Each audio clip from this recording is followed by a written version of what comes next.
Phone থেকে কোনো ছবি বা ভিডিও ডিলিট হয়ে গেলে আপনি ফিরিয়ে নিয়ে আসবেন কীভাবে?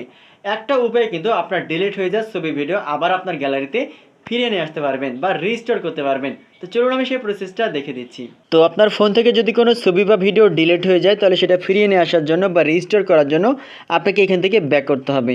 ব্যাক করার পরে আপনার ফোন থেকে যে কোনো একটা ব্রাউজার ওপেন করবেন। আমি গুগল ক্রোম ওপেন করলাম। এরপরে সার্চ বারে এসে গুগল ফটোস লিখে সার্চ করবেন। গুগল ফটোস লিখে সার্চ করার পরে প্রথমে যে সাইটটা থাকবে গুগল ফটোস, আপনি এটা ওপেন করবেন। এরপর গুগল ফটোস ওপেন হবে। আপনার ফোনে যদি গুগল ফটোস অ্যাপ থাকে আপনি অ্যাপস ওপেন করে কিন্তু এই ছবি বা ভিডিওগুলো দেখতে পারবেন। এখন যে ছবি বা ভিডিও আপনার ডিলিট হয়ে গেছে গ্যালারি থেকে আপনি এখান থেকে দেখতে পারবেন। ওই ছবিটা জাস্ট আপনি আগে এখান থেকে ওপেন করবেন। তো ডেমো করে দেখানোর জন্য একটা ছবি আমি এখানে ওপেন করলাম।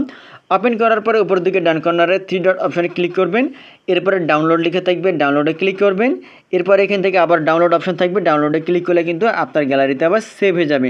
সেভাবে খুব সহজেই আপনার ফোন থেকে ছবি ভিডিও ডিলিট হয়ে গেলে গুগল ফটোস থেকে ওই ছবি ভিডিওগুলো আবার কিন্তু আপনি রিস্টোর করতে পারবেন বা ফিরিয়ে নিয়ে আসতে পারবেন।